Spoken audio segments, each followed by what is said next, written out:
Hinihingi natin ang presensya ng ating mabuting Panginoon.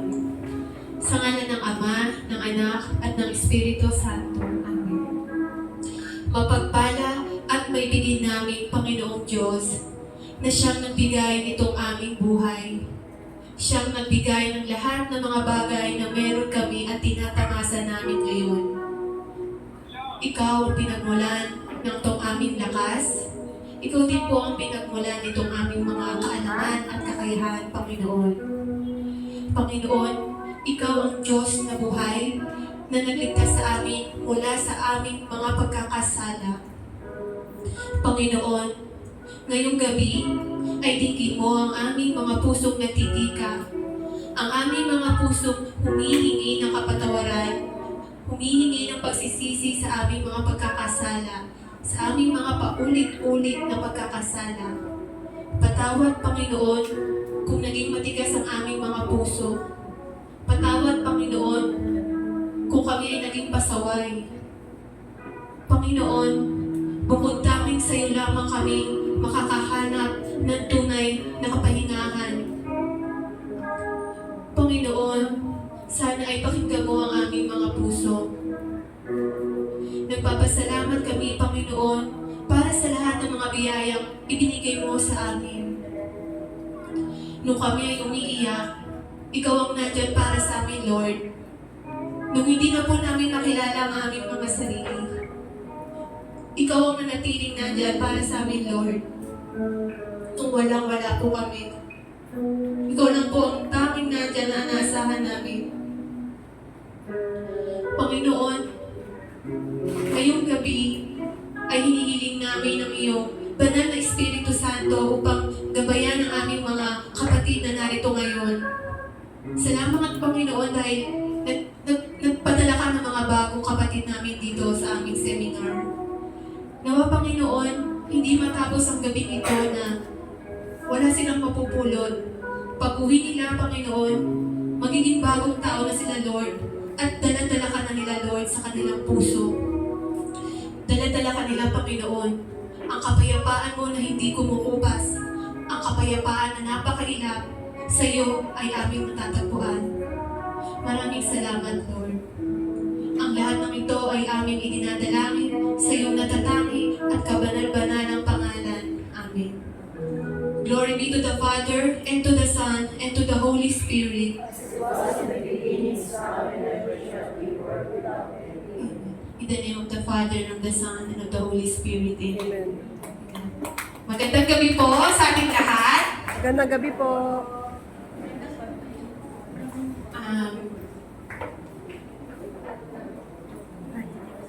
So, ako po si Sister Rosemary Padua.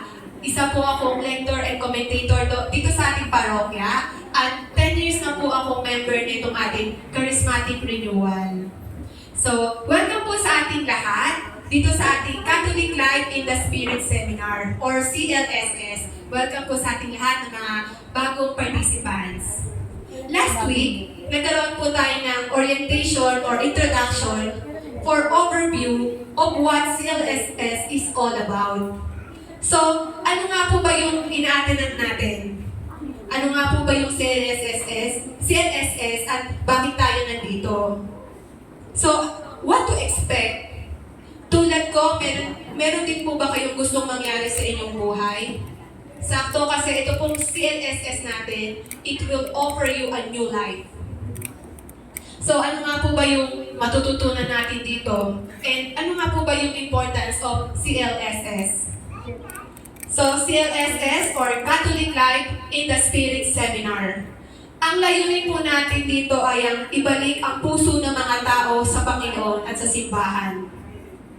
Kung tatanungin po natin yung ating mga sarili, na kanino po ba ang ating mga puso? Sino po ang nagmamay-ari ng ating mga puso? Si Lord po ba? O yung masakit pa rin nating nakaraan, yung mga karanasan natin masasakit ng araw. So, let's evaluate ourselves. Sino ang nilalaman ng ating puso? So, dito sa CLSS natin, what to expect here? We have 11 consecutive weeks of attending here. Dito po, expect po natin na tayo ay mag-aaral. So, you need to have a teachable heart. While attending here, magpipray po tayo na pagkalooban tayo ni Lord ng teachable heart, kailangan po ay maging matyaga po tayo. Amen po ba? Amen. Pag-aaralan natin dito kung paano po ang magpuri sa Panginoon. Diba? Sabi nga sa Isaiah 43:7, I created them to bring glory.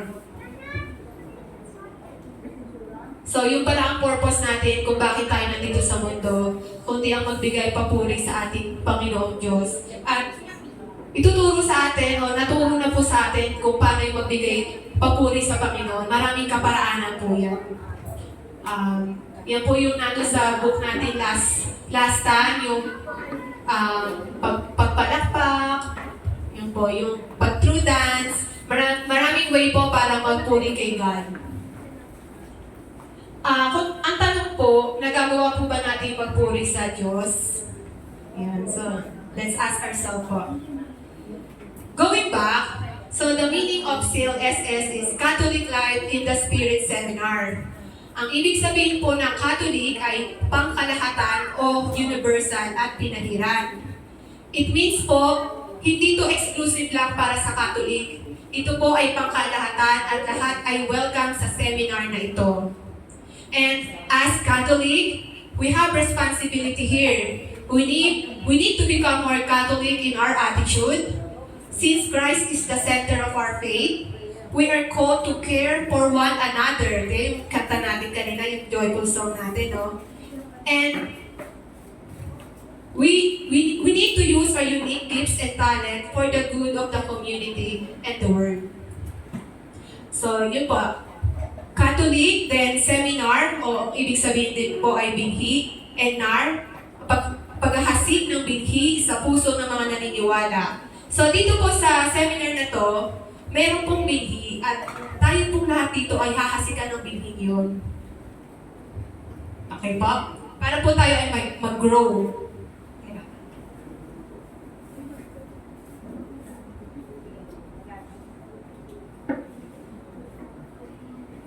So, sa paghahasik ng binhi, after this, expect po natin na magiging ibang tao ka na. Mas malakas ka na po.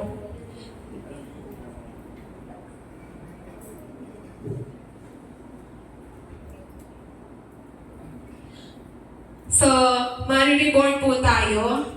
And then, mariredeem po tayo. God called you tonight to redeem yourself. Mararamdaman mong pinatawad ka ng Diyos at walang kasalanang makahihigit sa pagmamahal ng Diyos sa atin. You are now valued. Okay?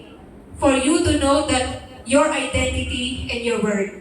So, hoping na at the end of this seminar, makikilala niyo ang sarili niyo at mas mapapahalagahan niyo po ang sarili niyo. You are called by Christ to be victorious at hindi habang buhay na walang-wala. God has His plans for you, a beautiful plan to prosper you and not to harm you. Then, ang pamamaraan ng Diyos ay di tulad sa atin at di niya tayong ibiguin. So, itong ating CLSS po ay talagang tumutukoy po siya, tuturuan po tayo dito ng pagmamahal ng ating Panginoon Diyos. Makikita po natin kung paano siya kumikilos sa ating sa araw-araw nating buhay. Part of this, yung meaning po ng charisma, tinuro din po sa atin last week, na ang charisma ay wala po pala sa 5 salitang Griego na charism means regalo, charisma, which means gifted, chara, which means kagalakan ng Panginoon, chare, grace, charisma, which means pinahiran. Itong 5 to, alam niyo po ba ang ibig sabihin nito?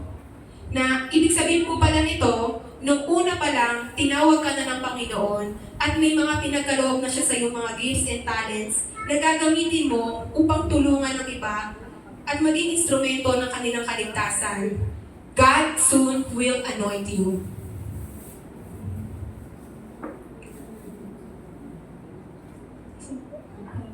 Kaya ang karismatiko o charismatic ay ang grupo ng taong nagtataglay ng 5 salitang Griego. Naniniwala ka po ba sa sarili mong ikaw ay pinanganak na may charisma, gifts, and talents? At tayo ay kabilang sa charismatic renewal o karismatikong pagbabago sa ilalim ng San Roque de Manila Parish Community, and ang ating head servant ay si Sister Marilu Tacyon. Part of this, kailangan natin malaman ang mabuting balita. So, ang mabuting balita po ay ang ebanghelyo o mensahe ng kaligtasan na hindi maibibigay ng iba. Ito ay si Jesucristo. Dito tayo humuhugod ng lakas, and sa Kanya po tayo nagre-refill ng mga souls natin kapag uhaw na po tayo sa karunungan.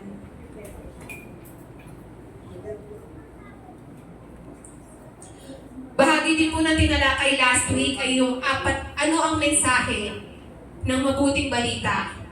Meron po yung 4 na katotohanan tungkol sa Diyos. It's about number 1, creation, na mahal ka ng Diyos at nag-alay ng magandang plano para sa iyong buhay ang Panginoon. Number 2 is fall. Yun nga lang, tayo ay makasalanan at hiwalay tayo sa Diyos. Kaya hindi natin alam at maranasan ang pagmamahal niya. Number 3, incarnation. And number 4, ang pagtubos. Ano nga ba ang mensahe ng mabuting balita? Doon sa incarnation, si Jesus ang tanging solusyon sa ating mga kasalanan.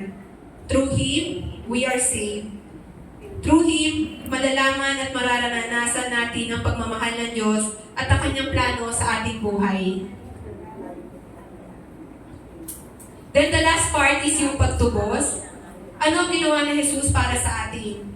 Si Kristo ay namatay dahil sa ating mga kasalanan, inilibing at muling binuhay. Inalay niya ang Kanyang sarili para sa atin. So, anong sense nito sa buhay natin? Sabi nga sa 1:14:6, ako ang daan ng katotohanan at ang buhay.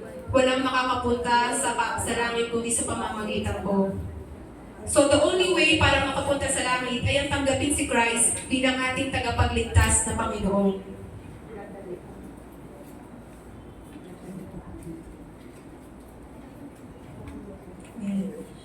So, yun lang naman po yung yung orientation last week. Talagang tumutukoy lang po siya dun sa creation, sa fall, sa incarnation, and sa pagtubos.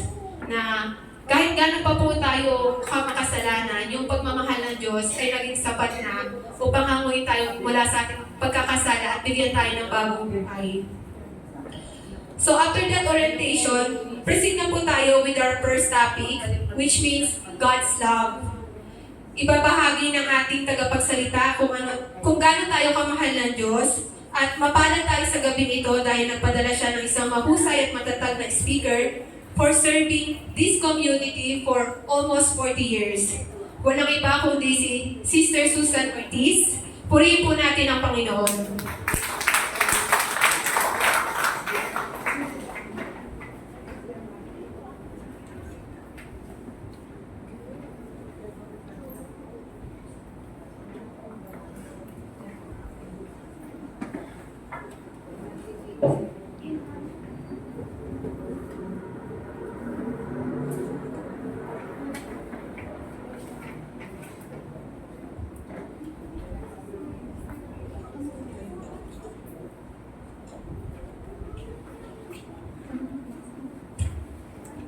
Hello. Magandang gabi po sa inyong lahat.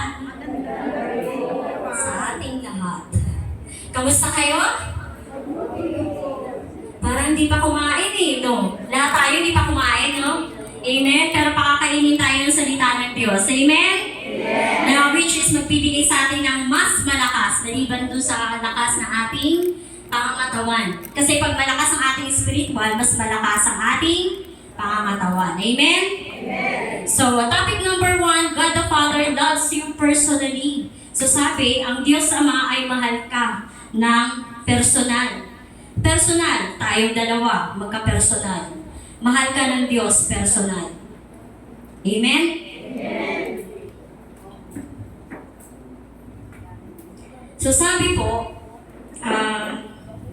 kung ang Diyos po ay nagmamahal sa atin ng personal, tayo po bilang tao, paano tayo nagmamahal?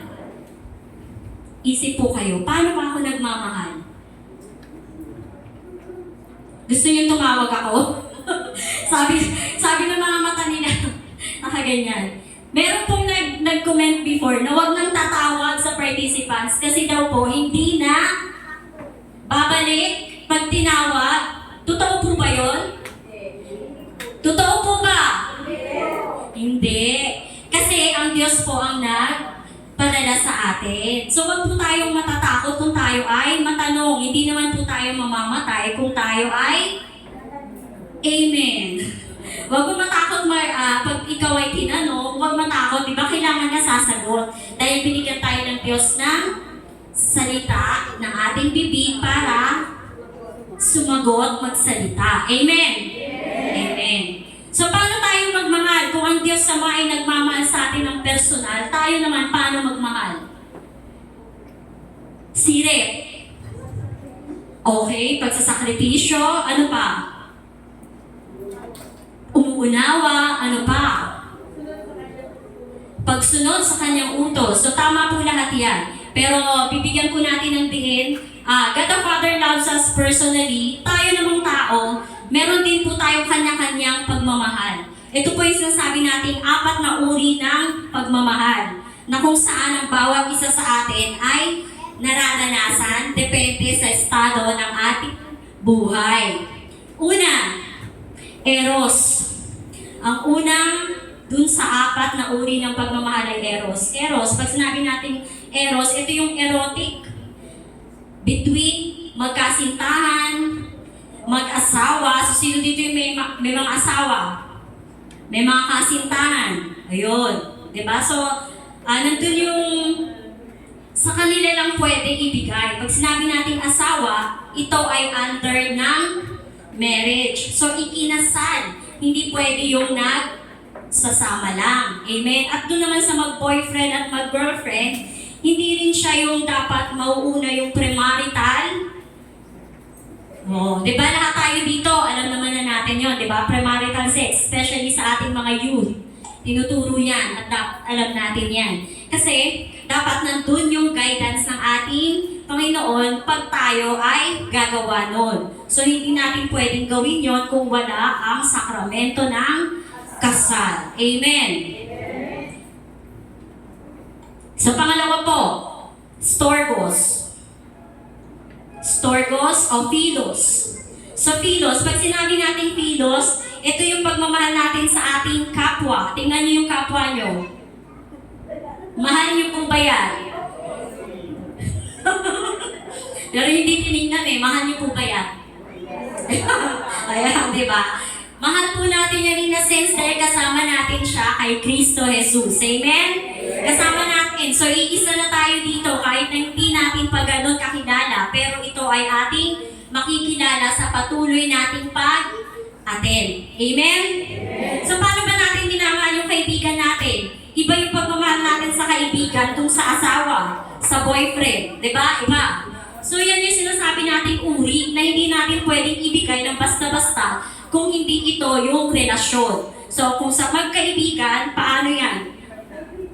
Magkaibigan lang. O syempre, nagbibigayan kayo, di ba? Nagaya sa mga kapitbahay. Kung merong walang ulam, bibigyan mo, i-share mo. Di ba? Ano pa yung happenings na kailangan yung makakabuti sa atin? Aatenan nyo. Amen? Kagaya ng seminar na ito. Yung mga kaibigan nyo, pwede nyo pong akayin. Pwede nyo pang yakagin yung mga kapamilya nyo. Ano yung binibigay natin sa ating kaibigan? Suporta. Pagmamahal. Diba? Pagka meron tayong kaibigan, yan yung kaagapay din natin sa ating buhay. Amen? So, pangatlo, Storgos.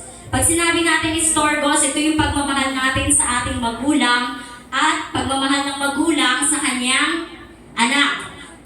So, sino dito yung magulang na? Magulang na parents hindi yung magulang na... o, diba? Ayun.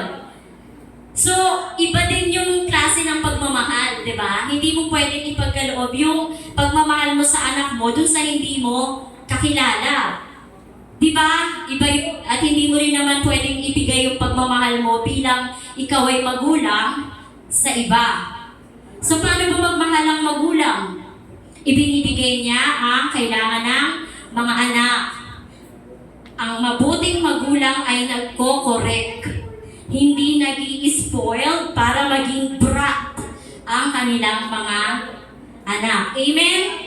Amen. Kasi itutuwid natin sila. Yun yung totoong pagmamahal. Dahil pag yan ang in-spoiled natin, anong magiging? Pasaway. Tapos magkakaroon pa yan ng iba-ibang mga bisyo. Tapos hindi na makontrol. Kasi lahat ibinibigay. Sakit daw ng ulo. So yun, dapat tama yung ating pagmamahal. At tayo naman bilang mga anak, paano natin minamahal yung ating magulang?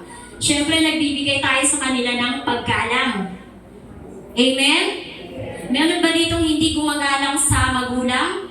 Meron ba ditong hindi nagmamahal sa magulang? O minsan, meron kabataan na ikinahihiya ang magulang kasi mahirap. Tapos yung mga kaibigan, totoo ba yan? Yung mga kaibigan niya is mayayaman. Tandaan po natin ang ating magulang ang siyang nagbigay sa atin ng buhay. Huwag natin silang ikahiya bagkus sila ay ating alagaan at mahalin. Dahil walang tatanggap sa atin maliban sa ating magulang. Amen? So, 3. At ang pang-4, ito yung sinasabi nating agape. Agape is God's love. Ito yung ultimatum ng mga pagmamahal. Lahat ng kabutihan ng pagmamahal, ito yun. Ito yung unconditional love. Kung yung 3, eros, philos, storgos, puro yung limit, may limit, limitado siya. Minsan, pag kayong kaibigan mo, hindi nasunod yung gusto mo, kaibigan mo pa ba siya? Minsan hindi na. Sabi nga, friends with benefit. Pag wala ng benepisyo, tapon na. Minsan din po, pangyayari sa mag-asawa, pag hindi na sexy, hindi na gwapo, kasi lumaki na yung tiyan. Di ba?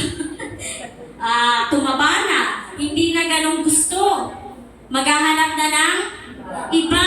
So dapat hindi anuman ang maging itsura kasi yan ay asawa mo, sinumpaan nyo na kayo'y magsasama sa hirap at ginhawa anuman ang maging itsura. Diba? Kasi ang minahal mo dyan, siya. Siya pa rin naman yun kahit tumaba siya diba? Siya pa rin naman yun kahit na hindi na siya sexy. Siya pa rin naman yun kahit na lumaki yung tiyan niya, dati maskulado, kaya mo nagustuhan, diba? So yung 3 yun, meron siyang limit. Kaya natin siya nagustuhan. Pero itong God's love, ito yung pagmamahal ng Diyos sa atin na ibinigay ang kanyang buktong na anak para tayo ay maligtas sa ating mga kasalanan. So ganyan niya tayo kamahal. Kayo po ba, ibibigay niyo po yung inyong anak para katayin o mamatay para iligtas lang yung isang kapwa? Hindi, no? Pero ang Diyos talagang ibinigay yun para sa atin. Sabi nga, sa John 3:16, for God, yun kasi, di ba? Alam na alam pag English. Tagalog, ganito nga kamahal ng Diyos ang mundo, kaya ibinigay niya ang kanyang buktong na anak upang hindi na mawala ang bawat nananalig sa Kanya, kundi magkaroon ng buhay magpakailanman. So tayo, sino yung nananalig sa Kanya? Nandito ba? Tayo nga yung nananalig sa Kanya? Para tumingin tama, thank you po. Sige po, upo na po. So tayong lahat nananalig sa Kanya. So tayong lahat yung sinasabi na niligtas ng Diyos. Amen?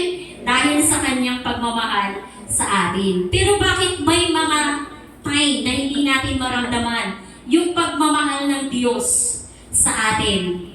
Bakit kaya? Merong mga pagkakataon, parang wala namang Diyos, hindi ko maramdaman, hindi ko makita, ano pa, ay hindi naman niya, parang kahit na anong gawin ko, hindi ko siya maramdaman. Dahil merong mali tayong paniniwala na kung saan, itong paniniwala na to, mali nga po pero ito yung ating pinapaniwalaan. Ano yung una? Sabi, ang Diyos ay malayo sa atin. Malayo po ba ang Diyos sa atin? Sigurado kayo? Amen? Amen. So, ito po ang mali.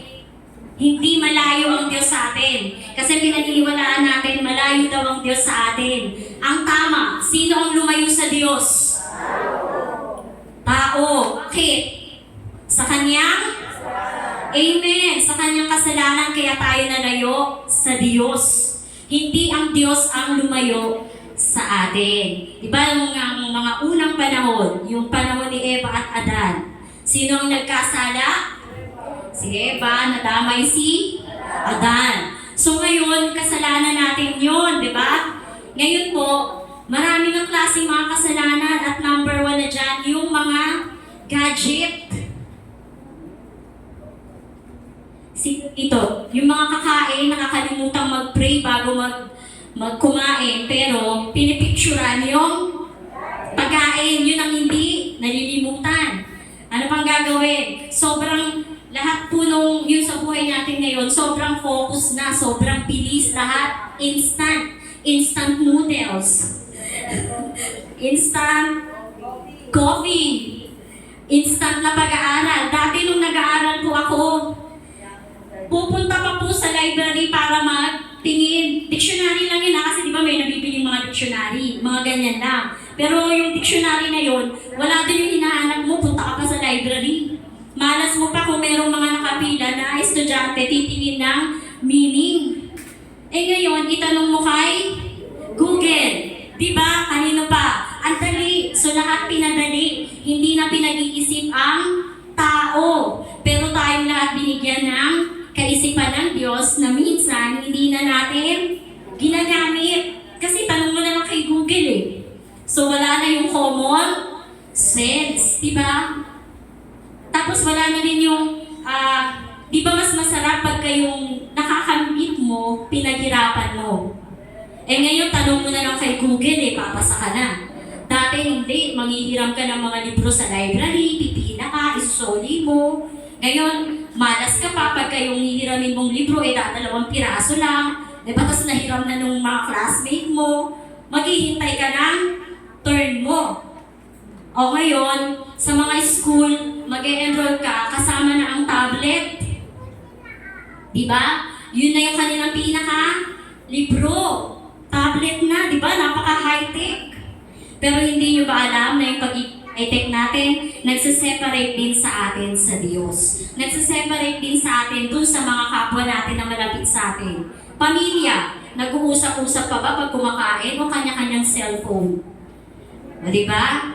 Ang maganda dun sa gadget, yung mga malayo sa atin, madali na lang natin silang maabot. Diba? Dati telegrama, sulat. After a month, dun mo lang marireceive. Padala ka ngayon, after 2 weeks, matatanggap niya. Eh kung hindi pa siya nakasagot kagad, yung 2 weeks mo na hinihintay, hindi pa kagad, babalik. Diba? So a month, diba? Matagal. Pero ngayon, kahit nasa Canada, nasa US, ang dali-dali lang makita. Video call. Amen? Sabi sa Efeso, ngunit mayaman sa awa ang Diyos at malaki ang kanyang pag-ibig sa atin. Kaya't bagamat patay tayo dahil sa ating mga kasalanan, binuhay niya tayo kaisa ni Kristo na iligtas kayo ng walang bayad. Sino ba yung nagbayad sa atin? Si Kristo. Di ba libre tayong lahat? Libre tayong lahat. So ano yung pangalawang paniniwala na mali? Ang Diyos ay mapagparusang Diyos. Nagpaparusa daw siya. Totoo ba ito? Bakit po hindi? Ang Diyos ay mapagbahagi na mapagmahal, mapagpatawad. Amen. Tama. Ang Diyos ay mapagmahal at mahabagi, mapagpatawad. Sabi, nagpaparusa daw siya. Bakit natin ito naiisip na siya ay nagpaparusa? Magbibigay ako ng isang example. Sino dito yung naninigarilyo? Aray ko, meron pa naninigarilyo na babae, at babae yung sumagot. Okay po, so walang magtataas. Bahala na po kayo niyan. Kunyari po, kasi ako hindi ako naninigarilyo. Naninigarilyo kayo before, siguro mga 5 years ago, 6 years ago, naninigarilyo kayo. Tapos itinigil niyo na kasi nakilala niyo si Kristo. Mga youth, mga adult, lahat tayo kasama dito. Nakilala mo si Kristo, tinigil mo. So nung nagpa-check up ka, nalaman mo yung stage 3 cancer na pala ng lungs. Sasabihin mo kay God, pinaparusahan ka. Kasi, binigyan ka ng sakit. Pero ang totoo, kaya ka nagkaroon ng sakit dahil sa iyong kagagawan. Hindi kagagawan ng Diyos. Amen? Isipin niyo po yun. Di ba? Nagkaroon tayo ng sakit. Isinisisi natin sa Diyos. Isipin natin, ano po ba yung ginawa natin before na pwede nating ma-acquire yung ganong sakit? Amen? O magbibigay pa ako personal. Ako, nung nasa youth po ako, siguro yung iba inabot, sabi po, stricto, mataray. Aminado po ako doon. Pero hanggang ngayon, may mga youth, yung iba, kasi syempre nakausap di ba? Yun pa din yung tingin. Pero ang totoo, pag ikaw ay sinaway, ibig sabihin mahalaga ka sa tao. Amen? At kung ikaw ay mahalaga, kasi yun yung sa akin ako'y sinasaway din, pinagagalitan, sobra-sobra pa. So siguro nga, nadala ko yun. So sa akin, yung pagpapahalaga ko doon sa aking kinagalitan, because mahal ko siya. Tandaan nyo, kung tayo ay mahalaga sa tao, i-correct tayo pag mamalasakitan tayo. Amen? Kung wala kang pakialam sa tao, hindi mo yung correct. Kahit ano pang gawin niya dyan, kumain siya dyan. Ang pakialam ko sa kanya, hindi ko siya kilala. Amen? Amen. Pero kung mahalaga sa'yo yan, i-correct mo yan. Ano yung root word ng mahalaga? Mahal. It's because mahal ko. Meron akong concern sa bawat isa. Amen? Yun. Kaso nadala ko. Kumbaga, hanggang ngayon, meron ganun pa rin tingin. Diba? So, yun yung parang sa akin na ako ba'y pinaparusahan ng Diyos? Hindi. Hindi ko iniisip. It's because yun yung dati. Diba? Lahat naman tayo ay nagbabago. Amen? Mahina lahat tayo ay nagbabago. Amen. So yun, hindi siya mapagparusa ng Diyos, sabi sa awit 103:8-10. Mapagmahal at mahabagin ng Panginoon, hindi madaling magalit at sagana sa pag-ibig. Hindi siya palaging nanunumbat, hindi siya nagtatanim ng sama ng loob, hindi ayon sa kasalanan natin. Kung siya ay makiugnay, hindi dahil sa pagkukulang natin, kung siya ay makitungo. So diba, hindi niya tinitingnan anuman yung kasalanan natin, anuman yung pagkukulang natin, basta siya, mahal niya tayo. Sino dito yung nakakatanda ng kwento dun sa alibughang anak? O yung waldas na anak? O diba? O alam nila. Saan yun makikita? Sa Lucas. Kukwento ko na lang, merong ama, tapos may dalawa siyang anak na lalaki na kung saan yung isang anak niya, yung bunso, buhay pa siya ha? Sino dito? Yung may anak na sasabihin sa'yo, kuhanin ko na yung mana ko. Kahit buhay ka pa, di ba? Ganun, kinuha niya yung mana niya, yung bunso. Kinuha niya yung mana niya sa tatay niya.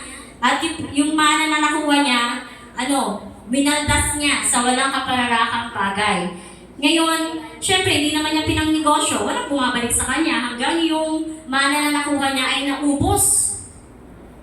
So ngayon, naghahanap siya ng trabaho. Walang gusto tumanggap sa kanya. So kahit na lang taga-alaga ng baboy, nagkaroon ng tagto. So kahit yung pagkain ng baboy, yun na rin yung kanyang pagkain. Naisip niya, kung sa bahay ng kanyang ama, yung mga alipin doon, kumakain ng masarap, masagana, may magandang tulugan, may maayos na pamumuhay. Alipin, siya, anak. Kumbaga, di ba, naiisip niya yon na doon. Pero naisip niya hindi bilang anak siya, kundi pupunta na lang siya at babalik siya sa kanyang anak bilang isang alipin. Hindi na bilang anak kasi, yung kanyang pagiging anak, tinakwil niya na nung kinuha niya yung mana. Amen? Bumalik siya. So pagbalik niya doon, nakita siya ng tatay niya, malayo pa pa lang, tumakbo na kahit ang baho-baho niya, ang dusing-dusing niya. Sabi sa mga alipin, dalhin yung pinakamagandang damit, ibalik yung singsing, kasi sa kanila ang singsing, ibig sabihin, ibinabalik yung katayuan mo bilang kung sino ka. So, kung sino siya, bilang anak. So, tapos sabi, magpatay ng mga matabang kuya at maghahanda sila dahil bumalik na ang kanyang namatay na anak at muli itong nabuhay. So, ibig sabihin, nagkaroon ng pagbabagong buhay. Diba? So, napakaganda ng kwento na yun. Kaya sabi, yung pagmamahal ng Diyos, para mas lalo natin itong maranasan, para mas lalo natin itong, ang tawag nito, palaging mafe-feel. Sabihin natin, makikita. Merong mga paraan. So una, ito yung pananalangin. Lahat po ba tayo ay nananalangin? Lahat po ba ay nananalangin? Alam niyo po, pag tayo po ay sumasagot, na-enhance po natin ang ating puso, ang ating isip. Doon sa sinasabi, na pag sinagot po natin, ikaw sa sarili mo, with conviction, naniniwala ka doon sa sinasabi mo. Kung parang, di ba? Dapat may conviction kasi ang Diyos, may conviction siya nung tayo ay iniligtas. Wala po ba akong buhay magsalita? Wala po ba akong buhay magsalita? O yan, dapat ganyan po yung sagot. Di ba? Kasi minsan parang, wala ba akong buhay magsalita? Ako ba'y parang, totoo po ba? O, di ba? So tayo ay, sabi, mananalangin. At pag tayo ay nanalangin, ito ang tinatawag nating dialogue kay God. Dialogue. So nakikipag-usap ka kay God. So pag hindi ka nanalangin, hindi ka nakikipag-usap kay God. At ang ating pananalangin, pwede kahit saan. Pwede kahit saan. Kahit wala tayo sa simbahan. Pwede tayo manalangin sa loob ng ating kwarto, bahay, pag naglalakad, pwede. So sabi sa Thessalonica, maging laging masaya, manalangin ng walang humpay, at magpasalamat sa lahat ng pagkakataon. Ito ang gusto ng Diyos para sa inyo na kay Hesus Kristo. So sabi, manalangin ng walang humpay. So bakit walang humpay? Kasi ang pananalangin natin, ito yung magbibigay sa atin ng guidance, ng lakas para harapin yung mga darating sa atin. Di ba minsan, lalabas tayo ng bahay, hindi kayo nananalangin para sa kaligtasan? Nanalangin, hindi po ba pag lumabas yung mga kasama natin sa bahay, tayo naiwan sa ating tahanan, tayo ay nananalangin para sa kanila. O, di ba? O, tapos kung tayo man yung lumabas, nananalangin tayo dun sa mga naiwan natin sa ating tahanan. Nadatnan natin sila ng nasa mabuting kalagayan. Amen? Amen. O, ganun. So sabi, personal quiet time. At pag tayo nanalangin, huwag po hingi. Lord, pahingi naman ako ng cellphone kasi meron ng bagong iPhone. Diba, ganyan, diba? Pwede pahingi naman ako ng ganyan. Huwag po palaging pahingi. Alam ng Diyos kung ano yung ating pangangailangan. Alam niya. Ang ipagdasal natin, matuto tayong magpasalamat sa Kanya dahil ang blessing natin kahit tayo ay makasalanan, overflowing ang blessing. Hindi siya nawawala. Hindi nawawala ang blessing. Amen? So sabi, manalangin ng masaya. Diba? Hindi yung papanalangin mo, yung kaaway ko, inaway na naman ako, Lord, bahala, awayin mo nga. Diba? Minsan may ganyan. Pwede tayo magsumbong kay God. Pero alam ni God kung ano yung pangailangan natin. At hindi tayo dapat manalangin ng ikakasama ng ating Amen. So dapat sa ikakabuti. Sabi nga, ipanalangin natin yung mga umuusig sa atin. Alam na alam yan. Amen? Amen. Susunod, para maramdaman natin ang pagmamahal ng Diyos. Pagbabalik loob. Sabi kanina, kaya hindi natin maranasan, hindi natin maramdaman yung pagmamahal ng Diyos sa atin kasi dahil sa kasalanan. Ito yung naghihiwalay sa atin. So anong gagawin natin para tayo ay bumalik sa grasya ng Diyos? Tayo ay mangumpisal. Sino yung nangumpisal dito? Amen. So huwag kayong matatakot pag tayo ay magko-confess. Kadalasan kasi, ito po yung nangyayari. Sabi nung kalaban, huwag ka nang mag-confess. Nakakahiya. Diba? Merong mga ganyan, ipapasok yan sa ating isip at puso. Ano ba yan? Nakikita ka ng mga kasama mo, pumila ka dyan. Magko-confess ka. Diba? Ano sasabihin sa inyong pare? Itatanim sa atin na huwag tayong mag-confess na magkakaroon tayo ng hiya. Pero pag gagawa tayo ng kasalanan, tayo ay walang... Diba? Hindi natin naiisip yun no? Pag mag-confess tayo, hiyang-hiya tayo. Ano ba yan? Maglilinis ka nga ng sarili mo. Ilang beses kayo naliligo? Ngayon, napakainit. 2. Tanong. Ilang beses linis ang kaluluwa?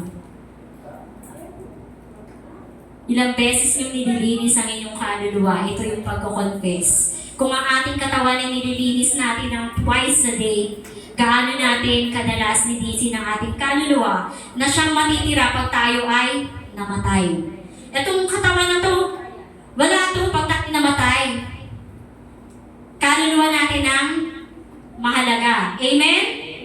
Amen? Amen. So, sabi sa awit, magandang loob at maawain ng Panginoon, banayad kumagalit at puspos ng kagandahang loob. Mabait ang Panginoon sa lahat at mahabagin sa kanyang mga nilikha. So kung tayo ay lalapit para humingi ng tawad, walang hindi patatawarin. So tayong lahat ay magiging malinis ulit. Ano gusto natin? Malinis, madumi? Malinis, madumi? Oo. So, dapat tayong lahat ay mag-confess. Kung hindi pa po kayo nakakapag-confess, mag-confess po kayo. Ito yung magandang paraan para mas lalo nating maranasan ang pagmamahal ng Diyos.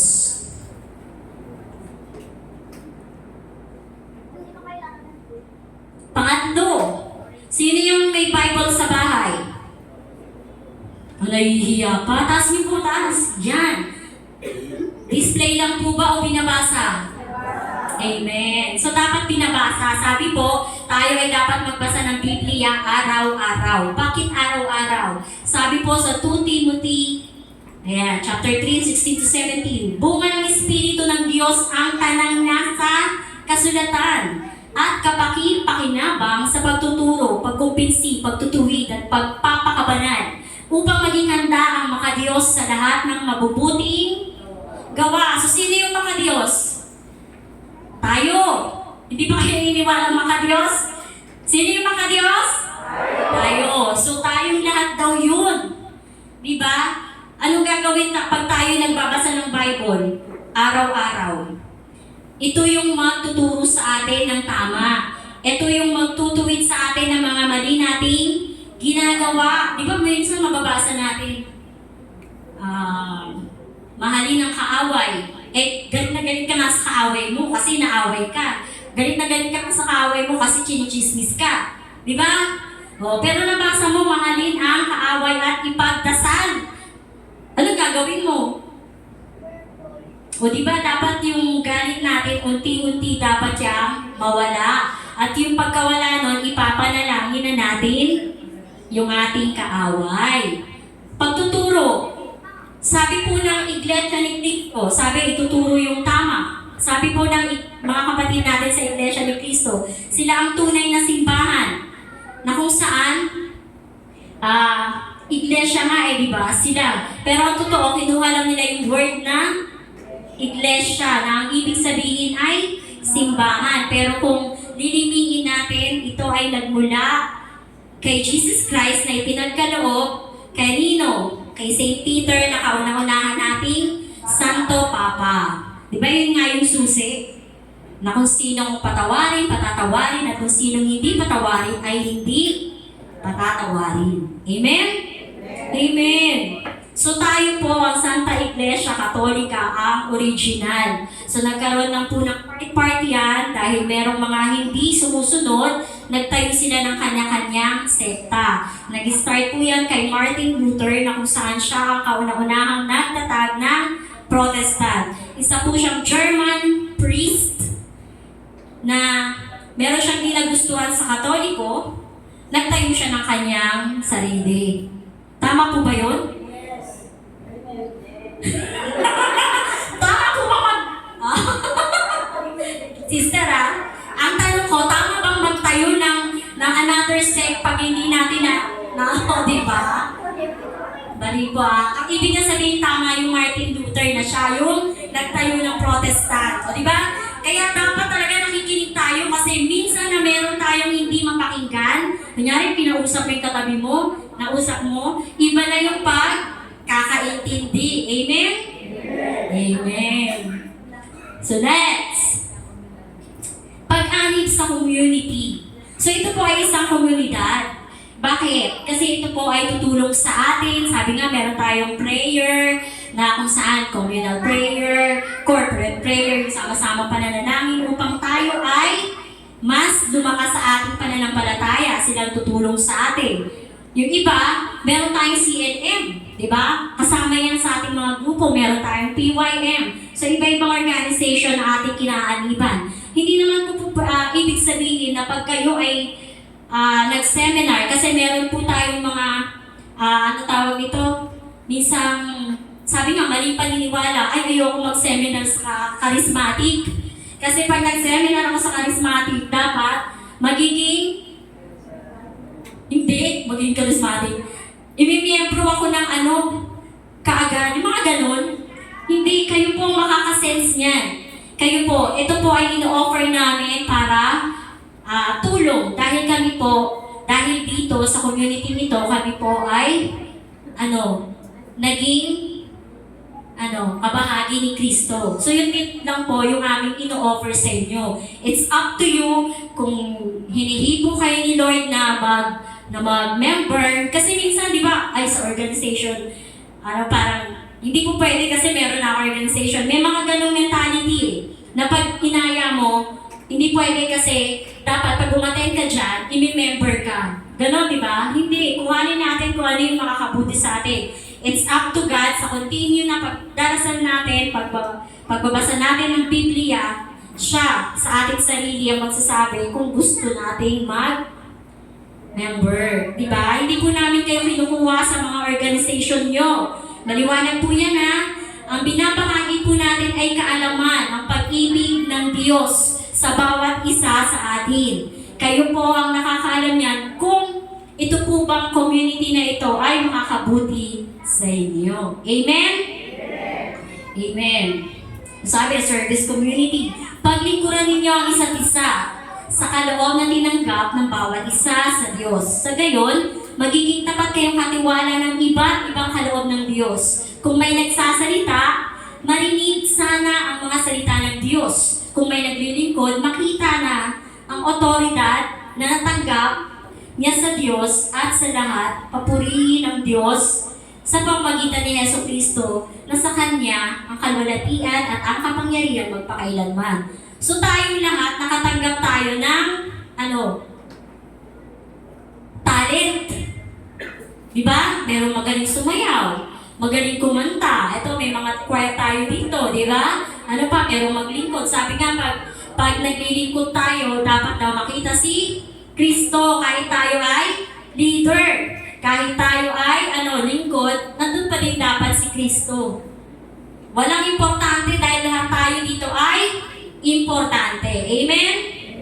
Amen. So yun, dahil tayo ay pinagkalooban niya ng talent, sabi nga doon sa talent, pag pinagkalooban ka, dapat ito ay gamitin mo sa kabutihan. Diba? Kasi pag di mo ginamit, ito ay mawawala at ibibigay doon sa mga taong gumagamit ng ipinagkatiwala ng Diyos. Amen? Tandaan niyo yung the parable of the talent. Amen. So, ngayon po, sabi po, mahal tayo ng Diyos. Mahal ako ng Diyos personal. Noong way back 2020, ano po yung meron ng 2020? COVID. So, di ba, March, nag-declare ng lockdown. So, pinauwi yung may mga trabaho. Di ba? Uwi. So, isa dun sa syempre, pinauwi yung mga may trabaho, isa dun sa umuwi, yung kapatid ko. Nagkataon yung time na nun, mga bandang March yun, di ba? O March. Nakaschedule siya for operation ng eye ng June. Since nag-lockdown, so kailangan siyang, iswab bago operahan. Di ba? So sinwab siya. Positive. Ilang buwan kami magkasama na? 2, di ba? 3 lang po kami sa bahay. Sister ko. Panganay po siya. Pangalawa, bunso yung nagkaroon ng COVID. So sa madaling salita, sabi ng doktor, sigurado yung 2 mong kasama, meron na, although wala pang ganong nararamdaman. Yun, so, nung sinabi yun, syempre kabado na kami. Hindi naman kami kagad nakapagpaswab dahil sa dami ng tao nun di ba? At saka yung ini-schedule, hindi yung pupunta ka, swab mo ko. Hindi ganun di ba? Totoo yun, hindi ganun kasi schedule yun. So, nagpa-sked kami. Hanggang, yun nga, June, nalaman na meron din po kami. So, alam kong mahal kami ng Diyos, pero dumadating sa isip or pinapasok yung isip ko na, paano na kayo? 3 lang po kami, wala na kaming magulang. Patay na ang nanay at tatay namin. 3 lang kami, wala kaming asawa at anak. So 3 kami nagsasama sa bahay. Sino ang mag-aaruga sa amin? Diba? Nung nagpaswab kami sa Sampaloc, sabi, kasi nga, gusto na i-confine. Gusto na i-confine kasi syempre, di ba para maasikaso. So naghintay kami mula umaga. Tapos, ang ino-offer sa amin, alam niyo yung garahe? Garahe yun ng sasakyan, pero ginawa na nilang, mga ganun. Tapos may kama. Doon kami gustong ipaano. Paano pag CR ka? Paano pag gusto mong dumumi, di ba? Tapos ang isa pa doon, dapat daw, dadalan kami ng pagkain. Yung mga naka-confine doon, kasi nakita namin naghihintay kami ng slot para kami ay makapasok. Yung mga naka-confine doon, iniiwan yung plastic na pagkain, may pangalan. Tapos kukunin lang yun ng nurse, iakit dun sa mga may COVID na pasyente. So naghintay po kami doon, tsaga inabot po kami ng magwa 1 a.m. Pero dumating kami doon ng 7 a.m. Ganyan kasi para, nga po yung pila, di ba? Hindi pag dumating ka, ikaw kagad. So sa madaling salita, sabi ko, nagpa-pray ako noon habang naghihintay kami. Although, syempre, nakakaramdam ka na ng masakit na yung ulo mo. Iba na yung pakiramdam mo, parang mahina ka na hindi mo alam. So sabi ko kay ate, mas maganda ate kung sa bahay na lang tayo. Kasi, anong tawag ito, pwede ka pang makahiga doon, makatulog. Hindi ito, sino magdadalang pagkain sa atin? Diba? So, yung doon sinabi namin, sabi naman ng doktora, mas okay nga daw kung doon na lang. Kasi nga, ang problema naman, sino magdadala ng pagkain, ng ganyan. So, madaling salita, umuwi po kami. So, sa pag-uwi namin, di ba bawal ka nang lumabas? Bawal ka nang lumabas. Walang kahanda-handa, walang palengke, wala lahat. Meron kaming aso. Yung aming mga mahal na aso ay 16, 17 that time. Yes, tapos habang June yun nanganak pa yung 3 na hindi namin alam na buntis. Meron kaming COVID, di ba? Ang prayer ko, wag silang mahawa. So, nanganak yung 3 babae. So, nagkaanak ng 10. So, may 10 puppies kami. Dapat yun, pag 2 weeks nila, kailangan na injectionan, di ba? So, survival of the fittest. Kung sino yung malulusog na puppies, sila yung nabuhay. Then, yung hindi malusog, sila yung mga namatay. Kasi hindi namin pwedeng ilabas, di ba, para magpa-injectionan. Kami nga mismo hindi pwedeng makalabas. Ano pa? Maraming time na, alam niyo na hindi mo alam kung saan ka kukuha ng pagkain, ng gamot.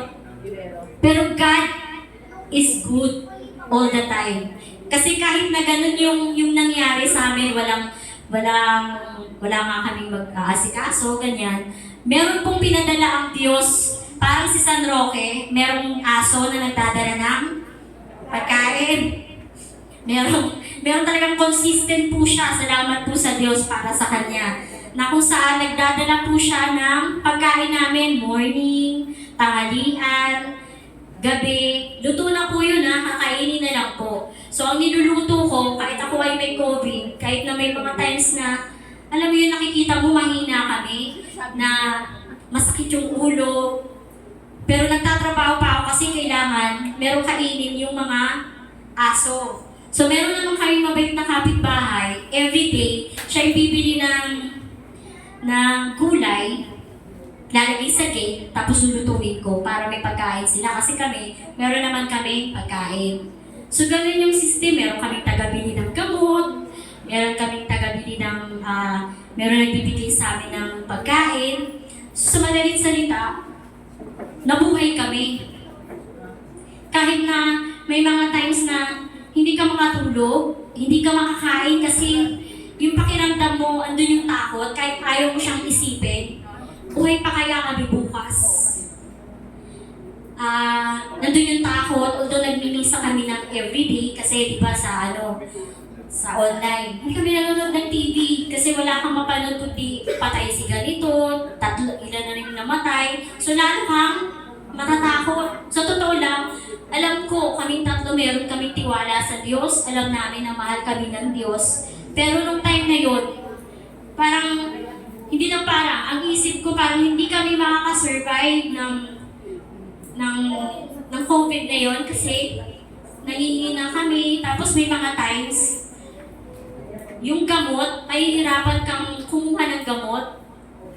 Si Doc Irvin, siya yung nag-monitor ng aming mga gamot. Kaso may mga times, since tatlo kami, di ba? Iinom kami ng dapat 2-5 milligrams ng vitamin C. Tapos kadalasan yung isang tablet is mga 380 lang. Ilan ang iinumin namin. Tapos yung drugstore naglilimit. Naglilimit sila na ganito lang yung kaya mong bilhin. Di po ba? Pero sa awa ng Diyos, kahit po ganun yung kasi yung pagbili ng gamot is kulang. Bigla-bigla ang labas sa atin. Yung pinsan namin na nasa Laguna, nagpadala ng karton na vitamins, iba-iba siya. Vitamin D, vitamin C, lahat ng vitamins. Oh yes, di ba? God is good. And all the time, sa amin pong, ang tawag to barangay, di ba pag nagka-COVID ka pala, lately lang namin nalaman na meron kang kit. Pagka na may COVID ka, may kit. Sa amin pong barangay, wala kaming natanggap. Pero ngayon po, bago na po yung pamunuan ng aming barangay. Pero nung time ng COVID, wala po kaming natanggap. Naka-file, minomonitor nga kami ng DOH eh. So, ibig sabihin, nakalista kami pero walang nakarating sa amin. So, bahala na po kayo mag-isip, diba? God is good! Malami niya, God is good! And all the time, o, ngayon po, nandito po kami, buhay na buhay. Ako po, ang taba-taba ko pa, diba? Still alive and kicking because God loves me and loves us all personally. Amen? Magandang gabi po sa inyong lahat. Purihin natin ang Diyos. Tataas po ang palakpak.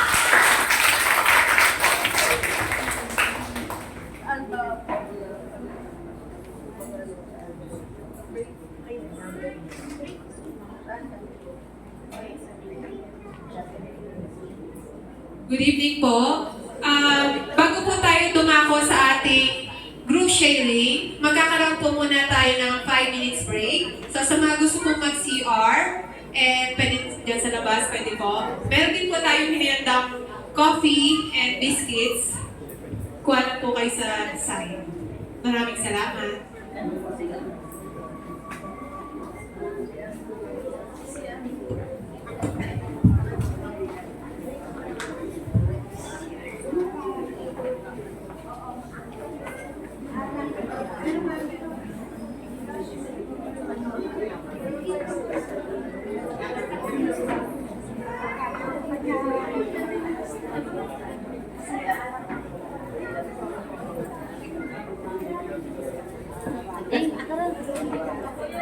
Ay,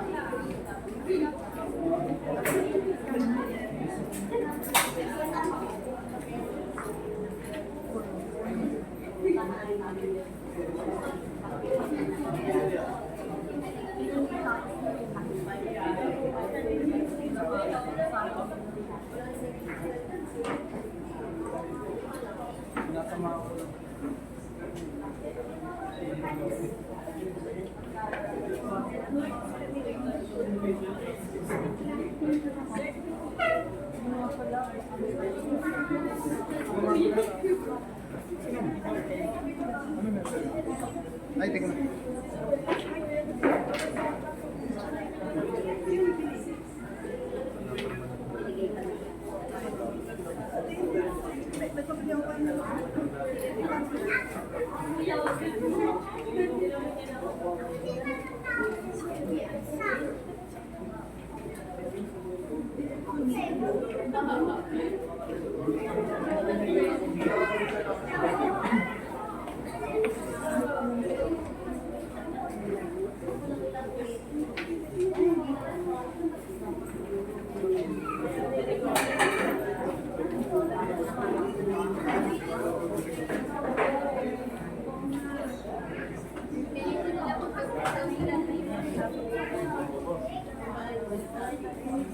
Point of sharing. Ano yung point of sharing? Oo, teka na. Kasi may, sino may libro?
Paano system mo dito?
Kumusta na kayo, Tol?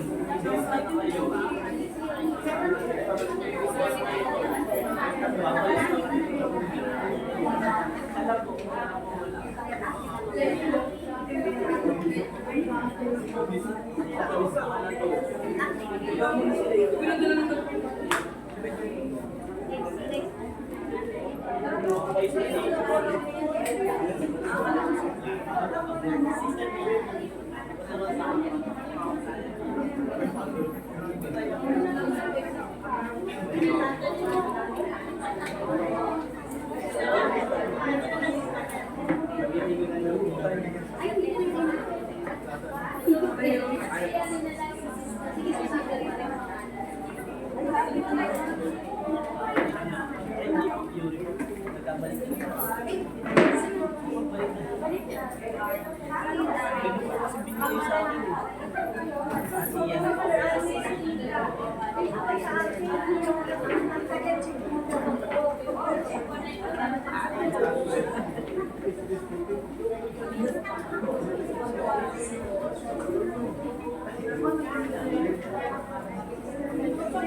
ilang minutes?